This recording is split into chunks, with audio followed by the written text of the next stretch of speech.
শুরুতেই বলে নিতে চাই, ভিডিওটি এখনই পজ করে ক্যালেন্ডারের পাতায় আজকের তারিখটা মার্ক করে রাখো, কারণ আজ থেকে ঠিক 30 দিন পর এই তারিখটা তোমার মনে রাখা লাগবে। কারণ আজকের এই ভিডিওতে আমি তোমাকে এমন কিছু শেখাতে যাচ্ছি যা মাত্র 1 মাসের মধ্যে তোমাকে পুরোপুরি পাল্টে দেবে। যদি তুমি জীবনে কিছু করতে চাও তাহলে সবার আগে তোমার নিজেকে পরিবর্তন করতে হবে। আর আমি জানি নিজের লাইফ নিয়ে তুমি অনেক বেশি চিন্তিত, নিজের অভ্যাসগুলোর প্রতি আজ তুমি বিরক্ত নিজের উপরে, কারণ তুমি কখনোই এমনটা হতে চাওনি। এতদিনে হয়তো বুঝে গেছো অনেকেই তোমাকে পছন্দ করে না, সেটা কারো ব্যবহারে প্রকাশ পায়, আবার কারোটা প্রকাশ পায় না। আবার এমন অনেক মানুষ আছে যারা তোমার ভালো কিছু দেখলে সেটা সহ্য করতে পারে না, তারা চায় তুমি যেন সবসময় তাদের থেকে পিছিয়ে থাকো। কিন্তু এভাবে আর কতদিন এগুলো সহ্য করে আসবে? আর কতদিনই বা নিজের উপর ফ্রাস্ট্রেট হয়ে হতাশায় ভুগবে? নিজের জীবনকে এভাবে তিলে তিলে ধ্বংস করার কোনো মানেই হয় না, বরং তোমার উচিত তাদেরকে নিজের বেস্ট ভার্সনটা দেখিয়ে দেওয়া। তাই আজকে আমি তোমাকে 1 মাসের জন্য এমন একটি ডেইলি লাইফ রুটিন দিতে চলছি যা তুমি যদি টানা 30 দিন মেনে চলতে পারো তাহলে 1 মাস পর বাকিরা না, তুমি নিজেই নিজেকে চিনতে পারবে না। তো চলো শুরু করি। পয়েন্ট নাম্বার 1, কখন ঘুমাবে ও কতক্ষণ ঘুমাবে? শুরুতেই তোমাকে একটি প্রশ্ন জিজ্ঞেস করতে চাই, তুমি রাত কটা নাগাদ ঘুমাও? না, আমি তোমাকে রাত 9টার মধ্যে ঘুমাতে যাওয়ার কথা বলবো না, কারণ বর্তমান যুগের সাথে তাল মিলিয়ে অনেক কিছুতেই পরিবর্তন এসেছে। তাই আমি তোমাকে এমন কিছু করতে বলবো না যা তোমার মেনে চলতে খুব বেশি কষ্ট হবে। আমি তোমাকে বলবো এই 30 দিন তোমাকে রাত 11টার মধ্যে ঘুমাতে হবে, কিন্তু তুমি আমাকে বলবে যে ভাই আমার এত তাড়াতাড়ি ঘুম আসে না, রাত জাগা আমার অভ্যাস হয়ে গেছে। কিন্তু এটারও একটা সমাধান আছে, সেটা হলো তোমাকে খুব ভোরে ঘুম থেকে উঠতে হবে।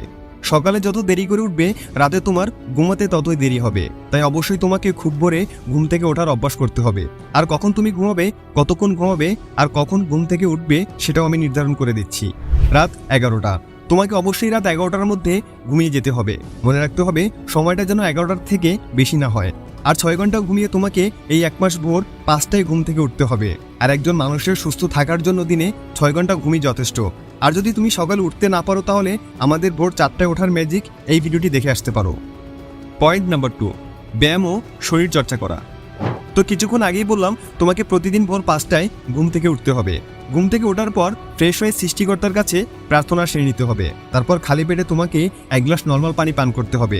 যদি গরম লেবু জল পান করতে পারো তাহলে সেটা আরও ভালো। তারপর তোমাকে বাইরে রানিং করতে যেতে হবে।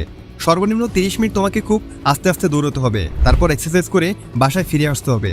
তাহলে সারাদিন তোমার আর শরীর নিয়ে কোনো চিন্তার বিষয় রইল না, কারণ যদি তুমি রোজ নিয়ম করে শরীরচর্চা করতে থাকো তাহলে কখনোই তোমার শরীর দুর্বল হবে না, তুমি দিনভর ফিট ও স্ট্রং থাকতে পারবে।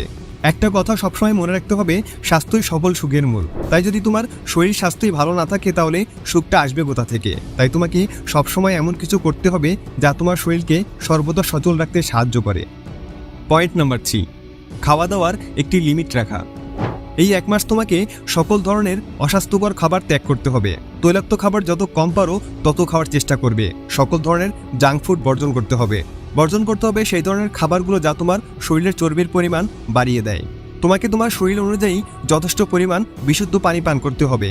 কোনো খাবারই অতিরিক্ত খাওয়া যাবে না। খাবার পর সাথে সাথে বিছানায় শুয়ে পড়া যাবে না। এতে করে তোমার শরীরের ওজন বাড়বে না, ওজন নিয়ন্ত্রণে থাকবে, সাথে তোমার শরীর স্বাস্থ্য খুব ভালো থাকবে। নিজেকে তুমি অ্যাক্টিভ রাখতে পারবে। আর স্বাস্থ্যসম্মত খাবার খাওয়াও তৈলাক্ত খাবারগুলো বর্জন করার কারণে যদি তোমার মুখে বা শরীরের কোথাও পিম্পলস থেকে থাকে তাহলে সেগুলো গায়েব হয়ে যাবে। পয়েন্ট নাম্বার 4, প্রতিদিন নতুন কিছু শেখা। এই 1 মাস তোমাকে রোজ নতুন কিছু না কিছু শিখতে হবে, কিছু না কিছু জানতে হবে। সেটা হতে পারে নতুন কোনো স্কিল বা নতুন কোনো কাজ। মনে রাখতে হবে একদিনেই তুমি সবকিছু শিখে ফেলতে পারবে না। কোনো একটা বিষয় পারফেক্ট হতে গেলে একটু সময় তো লাগবেই। তাই তোমাকে এই 30টা দিনকে খুব ভালো করে কাজে লাগাতে হবে। প্রত্যেকটা দিনই অল্প অল্প করে কিছু শিখতে হবে। সেলফ ডেভেলপমেন্ট রিলেটেড বইগুলো পড়তে হবে। তাহলে দেখবে যা তুমি শিখতে চাও সে বিষয়ে ধীরে ধীরে তুমি পারফেক্ট হতে শুরু করেছো। আর যদি তুমি এটি মনোযোগ সহকারে করতে পারো, ফুল ফোকাসের সাথে এটি করতে পারো, তাহলে আমি তোমাকে গ্যারান্টি দিচ্ছি নতুন কিছু শেখার জন্য বা নতুন কোনো বিষয়ে পারফেক্ট হওয়ার জন্য এই 30টি দিনই তোমার জন্য যথেষ্ট। পয়েন্ট নাম্বার 5, নিজেকে নিয়ে ভাবা ও নিজের ভালো লাগাকে গুরুত্ব দেওয়া। অনেক তো হলো, অন্যদের কথা ভাবতে ভাবতে, অন্যদের সুবিধা অসুবিধা, আরাম আয়েশ, ভালো লাগা খারাপ লাগা এগুলো ভাবতে ভাবতে তুমি হয়তো নিজেকে নিয়েই ভাবতে ভুলে গেছো। নিজের ভালো লাগা মন্দ লাগার কাজটি হয়তো তোমার আর তেমনভাবে করা হয় না, কিন্তু এটি তোমার মানসিক স্বাস্থ্যের জন্য অনেকটা ক্ষতিকর। তাই 1 মাস তোমাকে সবার কথা বাদ দিয়ে নিজের কথা ভাবতে হবে। নিজের ভালো লাগা খারাপ লাগাকে সবার আগে প্রাধান্য দিতে হবে। কোন কাজটি তোমার ভালো লাগে সেটি করতে হবে, কারণ যখন তুমি এ ধরনের কাজ করবে তখন নিজের ভেতরে অদ্ভুত এক তৃপ্তি কাজ করবে। শারীরিক ও মানসিকভাবে তুমি বেশ ফুরফুরে মেজাজের থাকবে। তখন কোনো কিছুতেই তোমার আর বিরক্তবোধ হবে না। নিজেকে তুমি বেশ অ্যাক্টিভ ও চঞ্চল রাখতে পারবে, ফলে তোমার মস্তিষ্কেও তার পজিটিভ প্রভাব পড়বে। তাই 1 মাস অবশ্যই নিজেকে নিয়ে ভাবতে হবে। ভাবতে হবে মানে ভাবতেই হবে। পয়েন্ট নাম্বার 6, অযথা সময় নষ্ট না করা। দেখো, তোমার হাতে মাত্র 30 দিন সময় আছে। যদি অযথা তুমি তোমার জীবন থেকে এই 30 দিন থেকে একটা সেকেন্ডও নষ্ট করো, সেটিও তোমার জন্য অনেক বড় ক্ষতি, কারণ ওই একটি সেকেন্ডকে আর কখনোই তুমি ফিরে পাবে না। আজকের এই সময়কে যদি তুমি এমনি এমনি চলে যেতে দাও, তাহলে বাকিটা সময় তোমার এই আফসোস করে করে কাটাতে হবে। সময়কে জীবনের সবচেয়ে মূল্যবান সম্পদ ভাবতে শেখো, আর সময়কে জীবনের সবচেয়ে মূল্যবান জিনিস মনে করেই ব্যবহার করতে শেখো। তাহলে দেখবে জীবনে এমন অনেক কিছু তুমি অর্জন করে ফেলেছো যা তুমি কখনো কল্পনাও করোনি। সময়কে সঠিকভাবে কাজে লাগাতে পারলে সেটি তোমাকে ঠিক কত বড় অর্জন এনে দিতে পারে তা হয়তো তোমার কল্পনাতেও নেই, কিন্তু তুমি আছো অযথা সময় নষ্ট করার ধান্দায়। আর এভাবে অল্প অল্প করে সময় নষ্ট করতে করতে সে সময়ের পরিমাণ বিশাল হয়ে দাঁড়ায়। তাই অযথা সময় নষ্ট করা বন্ধ করে আজ থেকেই সময়কে কাজে লাগাতে শুরু করো। যদি তুমি একবার সময়ের মূল্য বুঝে যাও, তাহলে তোমার মনে হবে আরে সময় তো খুব তাড়াতাড়ি চলে যাচ্ছে। কথাটা মিলিয়ে নিও। এবার চলে যাচ্ছে আজকের ভিডিওর সর্বশেষ পয়েন্টে। পয়েন্ট নাম্বার 7, কাজ ভাগ করে একটি ডেইলি লাইফ রুটিন তৈরি করা। তুমি যতই বলো না কেন আমি সময় মতো সবকিছু করে ফেলতে পারবো, আমি সেটি কখনোই বিশ্বাস করব না, কারণ শিডিউল তো তোমার দ্বারা ব্রেক হবেই। তাই আমি তোমাকে বলছি, এখন একটি ডেইলি লাইফ রুটিন তৈরি করে ফেলো। প্রথমে তোমার লক্ষ্যটিকে ছোট ছোট করে ভাগ করতে হবে। তারপর একদিনে তোমার কি করতে হবে, কোন কোন কাজ করতে হবে, কতটুকু করতে হবে আর কখন করতে হবে, সেগুলো সেট করে একটি ডেইলি লাইফ রুটিন তৈরি করে ফেলো। তারপর রুটিনটিকে এমন জায়গায় লাগাবে যেন সেটি বেশিরভাগ সময় তোমার চোখের সামনে পড়ে। তাহলে তুমি সেই রুটিন দেখে সেই অনুযায়ী নিজের কাজটি সময় মতো সেরে নিতে পারবে। কিন্তু যদি তুমি রুটিনকে তৈরি না করো আর যদি একটি কাজও তোমার মিস হয়ে যায়, তাহলে মাত্র 30 দিনের চ্যালেঞ্জটি ওখানেই শেষ।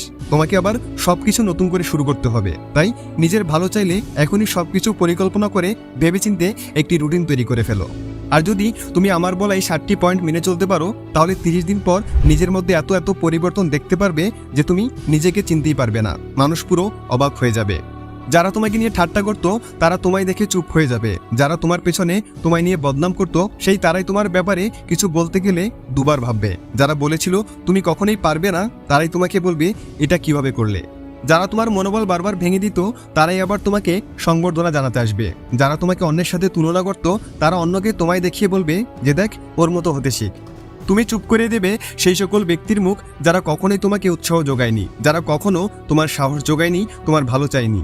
আর এই সকল কিছু সাধন করতে হলে তোমাকে অবশ্যই আজকের ভিডিওতে বলা প্রত্যেকটি কথা অক্ষরে অক্ষরে মেনে চলতে হবে, তা না হলে সবই বৃথা যাবে। তোমার জন্য অনেক অনেক শুভকামনা জানিয়ে আজকের মতো এখানেই বিদায় নিচ্ছি। ভালো লাগলে ভিডিওটি বন্ধুদের সাথে শেয়ার করে দিও আর সাবস্ক্রাইব করে আমাদের সাথেই থেকো। Thanks for watching.